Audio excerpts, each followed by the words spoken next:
Hey guys, welcome to today's video. I'm really excited about this one because I'm pretty sure this marks 1 year since I've been sharing my seasonal mother culture basket or whatever you want to call it, kind of like my lineup of things for the season. So if you've never heard of the term mother culture, what it is, I think it was maybe coined by Karen Andriola. It's like this idea in the homeschooling community, especially the Charlotte Mason homeschoolers, where you just continue educating yourself as a mother. And so I had previously put my videos sharing my seasonal mother culture stuff over on my homeschool channel, but now that I'm at least taking a bit of a break there, I thought this would be the perfect place to share it. And I have so many good books and resources to share here, so I'm really excited about this one. And so what the idea is just that you are continuing to grow as a mother. And so I see that as spiritual growth and also just knowledge as well. And over the last year, I've been doing this very intentionally. And I, in the last couple months, actually made myself a mother culture journal, taking these little bits that I've been doing for the last year and kind of condensing it, giving it one place to reside. So I'm excited about this. And also in my last video, I think it was, no, the second, 2 videos ago, I shared that we're going to be releasing a year-long homeschool curriculum that includes some supplemental resources, and this mother culture journal is going to be in there as well, the digital download, and I got it printed, but I'm really excited about it because originally I was planning on making this a 12-week journal, but depending on your season of life, you can take each week and turn that into a month. Originally, I was going to do it as 12 weeks, and then we got our 2 little foster kids back, so this now may be a 12-month thing for me. But I kind of want to take you through the mother culture journal because that is going to kind of go over the different things that I have here, these different resources that I'm going to be using. So I'm starting it out with a seasonal overview. I haven't got it all filled out because this just arrived in the mail yesterday, so I'm in the process of filling this out. And so seasonal overview, this could be just for spring or it could be for the year, however you're using it. So I've got space for a verse for the season, a word for the season, and people I plan on focusing on in the season. I like to choose a verse for the year and a word for the year. And I definitely fall short on the people I plan on focusing on. So I thought that would be a really good thing to have right at the beginning there.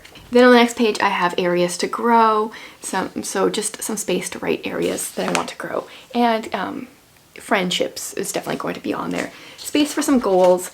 And then I've got topics of study. So I have decided that I am going to be studying a few different things actually, but one of the main topics is going to be espionage. And I shared a few books over on my BookTube channel because I got a few books out. So I got a nonfiction, although it is based on a true story. This one is A Most Clever Girl, a novel of an American spy. So I'm going to be reading this. And then I have 2 nonfiction books, Codename Lise and Agent Sonia. I'm not sure how, I heard that Agent Sonia, I think it was, is a little bit dry. I don't know if I'm going to read these in their entirety or not, but I'm going to at least start them, learn about espionage. We'll see where it goes from there. Maybe I'll get more books. Maybe I will have fulfilled my desire of what I wanted to learn just with these books. But in the Mother Culture Journal, I have space to write down different topics I want to learn about and then the books that I'm using. And then on the next side, I have spiritual growth. So this section I want to be using for nonfiction books that I'm going to be reading, and I always have a few Christian nonfiction books on the go. And so I have kind of 3 on the go right now. Every spring, pretty much every spring, I restart Seasons of a Mother's Heart from Sally Clarkson because I've said before, I'm not a gentle parent, and I feel like I'm not naturally a gentle parent, and I feel like her writing makes me want to be a more gentle parent. So I have just been reading less than a chapter a day. It's just one section till her next little header, because I've read this thing through. This is probably my 5th time through. I've read it through many times. So I'm just kind of reading a few paragraphs and pondering them because I think she has 2 chapters per season, maybe 3. So there's not a whole lot there. I'm going to be reading this over the span of an entire year. I just realized too, I actually forgot to write that one down. And then I have Woven. This is by Angie Smith. This is Understanding the Bible as One Seamless Story. So this really just goes through the entire Bible, and it shows where Christ is evidenced and the how everything links together and points to him. And this is a reread for me. I read it last year, but kind of forget a lot of it just because of the season of life I've been reading it in. And so I want to reread this. I've started already. I mean, I'm on page 8. But this is a library book, so I have to read this one a little bit faster.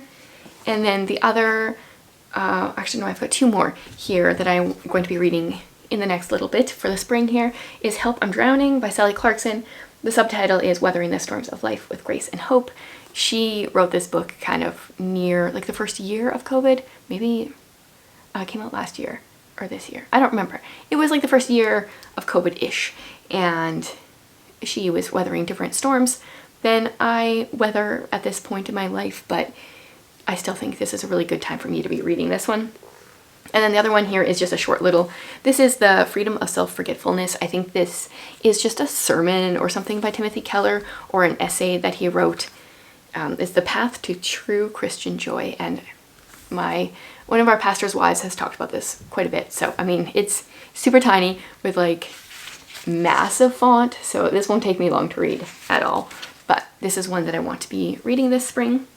And then in the Mother Culture Journal, that's kind of like your seasonal overview, and then it goes and it breaks down by each week. So the first 2 pages are prayer, and then we've got scripture writing. So I am going to be writing out Philippians, starting with Philippians and kind of just seeing how far the space takes me. That's what we're studying in church right now, so that's just what I want to be writing down.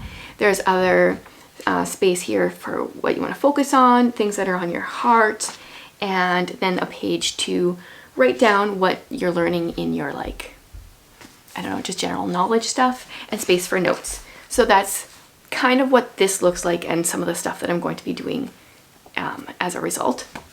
And then I am, for my Bible reading right now, I am still working through the Bible recap.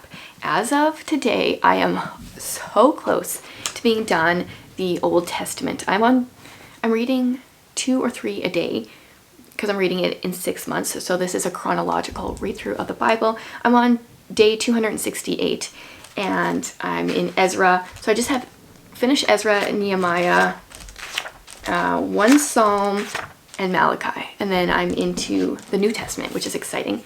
My plan is to be done this by my birthday, which is May 21st. So I think I have a couple more days where I have to read 3 sections, but for the most part it's just 2.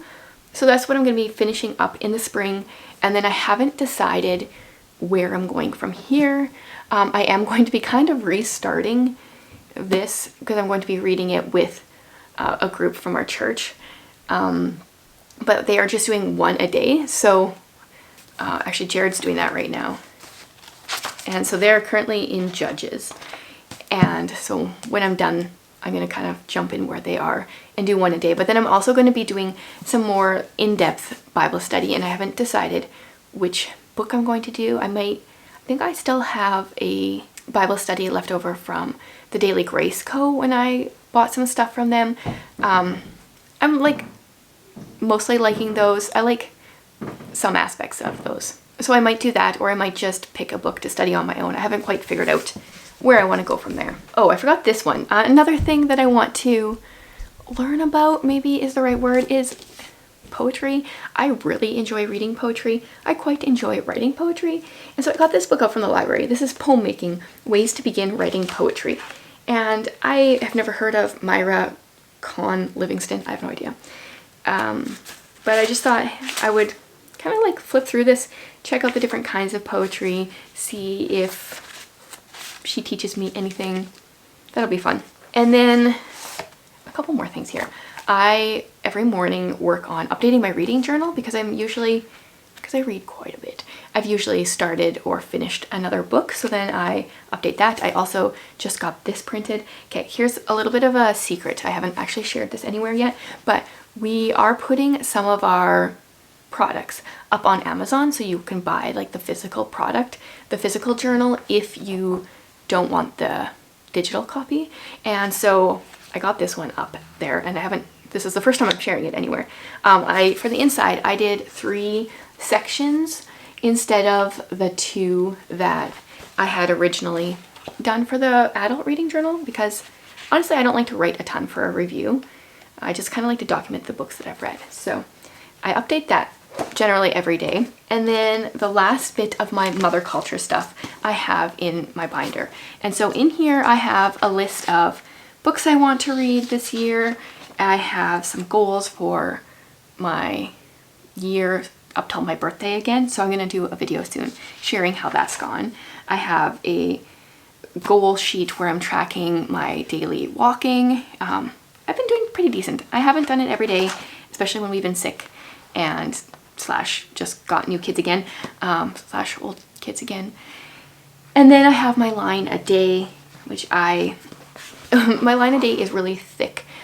It's another thing actually that you can now buy in our Amazon shop. Obviously it's like 366 pages thick. So I just put in 1 month at a time in here. That way my binder is not super thick. And then the last thing I have in here is a printout of my goals for 2022. So I'd like to look through each day to be like, okay, what goal do I need to work on next? What's something I can be doing to work on one of the goals, etc. And I have my classics TBR in here, and then my 2 reading challenges that I'm doing for the year. And I think that's it. So this just kind of helps me remember a lot of my goals for the year and then work on my line a day as well. So that is a little bit of a look into my mother culture for the spring, different things I'm going to be studying, books I'm going to be reading, the Bible plan that I'm working through, and all that kind of stuff. If you like to keep a mother culture journal, or if you like to do this kind of thing either in a more or less formal setting, do you like to study some kind of topic? Do you have like intentionally have some nonfiction books on the go at all times? I would love to hear how it works for you. If you are interested in the Mother Culture Journal, like I said, you can purchase this separately. It's not up in the digital shop yet, but it will be part of our curriculum that we are going to be releasing on, I believe it's April 19th. So stay tuned for that. If you kind of like a little bit of a structure or a place to document what you're learning, I think this is a good resource. I think so because I made it for myself because I wanted it. Anyway, I'd love to hear what you guys are learning about these days.